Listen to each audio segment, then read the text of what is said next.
गुणरत्न सदावर्ते यांनी मनसे अध्यक्ष राज ठाकरे यांच्या मोर्चाला विरोध केलाय। त्याचाच भाग म्हणून गुणरत्न सदावर्ते यांनी मुंबई पोलीस आयुक्त देवेन भारती यांना पत्र लिहिलंय। पहिलीपासून हिंदी भाषा सक्तीविरोधात राज ठाकरे 5 जुलैला मोर्चा काढणार आहेत। हिंदी भाषेची सक्ती केलेली नाही असं स्पष्टीकरण शिक्षण मंत्री दादा भुसे यांनी दिलंय। तिसऱ्या भाषेबाबत पालकांनी निर्णय घ्यावा। सर्व शाळांमध्ये मराठी शिकवणं बंधनकारक असल्याचं दादा भुसे म्हणाले। भास्कर जाधव यांचं पुन्हा एकदा नवीन स्टेटस चर्चेत आलंय। बिना शिकायत और बिना निंदा के एक दिन बिता कर तो देखिए, खुशी और शांति सुकून कहीं ढूंढना नहीं पड़ेगा, अपने आप मिल जाएगा असं स्टेटस त्यांनी ठेवलेलं आहे। यावरून भास्कर जाधवांनी कुणाला नेमका टोला लगावला अशी चर्चा सुरू झाली आहे। जालन्यातील भाजपचे आमदार बबनराव लोणीकर यांनी माफी मागितली आहे। मात्र माफी मागतानाही त्यांची मगरुरी कायम असल्याचं दिसून आलं। चुकलो नसलो तरी माफी मागतो असं बबनराव लोणीकर यांनी म्हटलेलं आहे। आणि परतूरमध्ये एका कार्यक्रमात बोलताना लोणीकरांची जीभ घसरली होती। यावेळेला बोलताना त्यांनी वादग्रस्त विधान केलं होतं।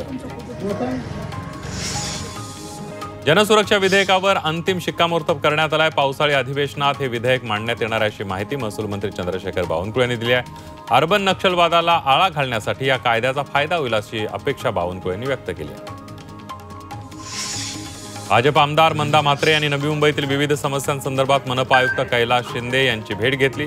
नवी मुंबई महापालिकेचा विकास आराखडा मंजूर झाल्यानं सुपर स्पेशालिटी रुग्णालय आणि वैद्यकीय महाविद्यालयांचा मार्ग मोकळा झालाय। ठाण्यात दादोजी कोंडदेव स्टेडियम मधील एका कार्यक्रमाच्या उद्घाटनावेळी उपमुख्यमंत्री एकनाथ शिंदेंनी रायफल शूटिंग केलं। युवकांना खेळाकडे आकर्षित करण्यासाठी शिंदेंनी नेमबाजीत प्रत्यक्ष सहभाग घेतला। नागपूर गोवा शक्तीपीठ महामार्गाला कोल्हापूर सांगलीसह अन्य जिल्ह्यातील शेतकरी जमीन मालकांचा प्रचंड विरोध आहे। मात्र राज्य सरकार विरोध डावलून हा प्रकल्प पुढे नेते। राज्य सरकारने नुकतीच या महामार्गाच्या भूसंपादनाला मंजुरी दिली आहे। मंजुरी मिळाल्यानं आता महाराष्ट्र राज्य रस्ते विकास महामंडळाने भूसंपादनाच्या कामाला वेग देण्याचा निर्णय घेतला आहे। धाराशिवमध्ये शक्तीपीठच्या भूसंपादनाला स्थगिती देण्यात आली आहे। राजू शेट्टी आणि प्रशासनाशी चर्चेनंतर मंगळवारपर्यंत भूसंपादन प्रक्रियेला स्थगिती देण्यात आली आहे। मंगळवारी MSRDCचे लक्ष्मीनारायण मिश्रा धाराशिवमध्ये शेतकऱ्यांशी चर्चा करणार आहेत। कोल्हापुरी चप्पलचा ब्रँड वाचवा असं पत्र खासदार धनंजय महाडिक यांनी मुख्यमंत्री देवेंद्र फडणवीस यांना लिहिलंय। कोट्यवधी रुपये कमवणाऱ्या कंपनीनं कोल्हापूर वासियांना रॉयल्टी द्यावी अशी मागणी महाडिकांनी केली आहे। या संदर्भात कृष्णराज महाडिक यांनी शिष्टमंडळासह फडणवीसांची भेट घेतली आहे।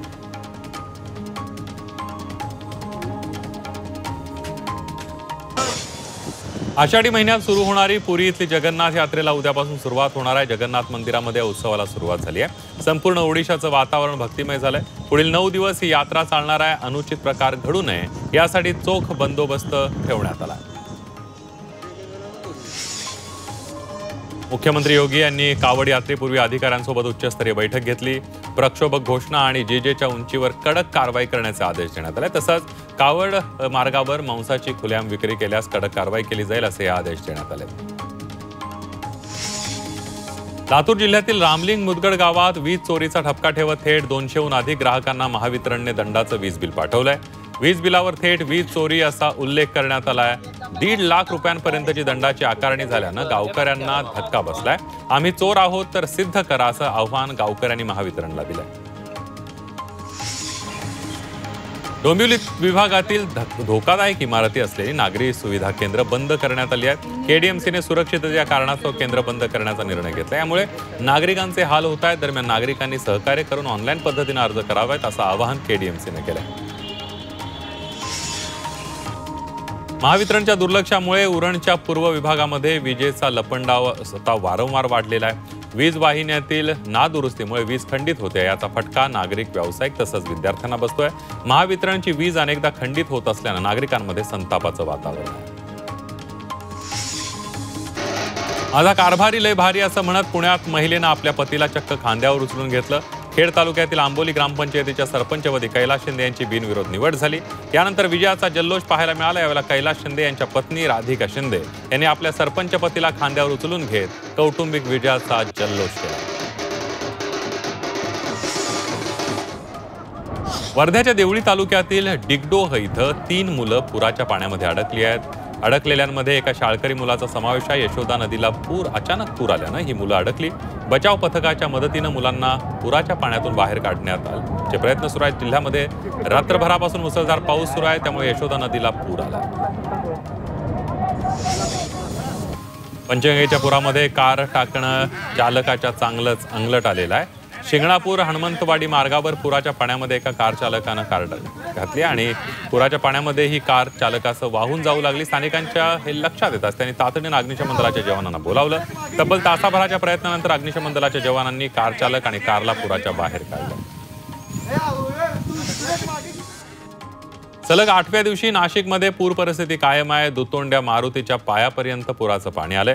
रामकुंड आणि गोदा घाटाच्या परिसरात पुराचं पाणी आलंय, मात्र कसलीही तमा न बाळगता याच पुराच्या पाण्यात स्टंटबाजी सुरू असल्याचं चित्र आहे। अलीकडे पुराच्या पाण्यातून दुचाकी चालवून तरुणांनी हुल्लडबाजी दिसून येते, तर दुसरीकडे पुराच्या पाण्यात सेल्फी आणि फोटो सेशन करताना पर्यटक आपल्याला पाहायला मिळत आहेत। नंदुरबार जिल्ह्यात संततधार पाऊस सुरू आहे। सातपुड्याच्या दुर्गम भागामध्ये नद्यांना पूर आले असून अनेक गावांचा संपर्क तुटलाय। महाराष्ट्र गुजरात सीमेवर असलेल्या वरफळी नदीला पूर आलाय। वरफळी गावातील अनेक घरांमध्ये पुराचं पाणी शिरल्याची माहिती आहे। नागरिकांनी पूर परिस्थितीमध्ये घराबाहेर नदी किनारी किंवा नाल्याकाठी न जाण्याचं आवाहन प्रशासनानं केलं। मुसळधार पावसामुळे वाशिमच्या पुलगाव जालना राष्ट्रीय महामार्गावर वाहतूक ठप्प झाली आहे। वाशिम जिल्ह्यामध्ये सकाळपासूनच संततधार पाऊस सुरू आहे, त्यामुळे रिसोड तालुक्यातील पिंपरी सरहद गावाला पुरानं वेढलंय। पिंपरी सरहद परिसरातील वाहनांच्या लांबच लांब रांगा लागल्याचं पाहायला मिळालं। वाशिमच्या मालेगाव तालुक्यातील अनेक नदी नाल्यांना पूर आलेला आहे। अनेक ठिकाणी पावसाच्या पाण्यानं प्रचंड नुकसान झालंय। मुगळा गाव परिसरामध्ये 25 वर्ष जुन्या पाझर तलावाची संरक्षण भिंत फुटल्यानं शेतात पाणी शिरलंय, त्यामुळे शेतकऱ्यांचं मोठं नुकसान झालं।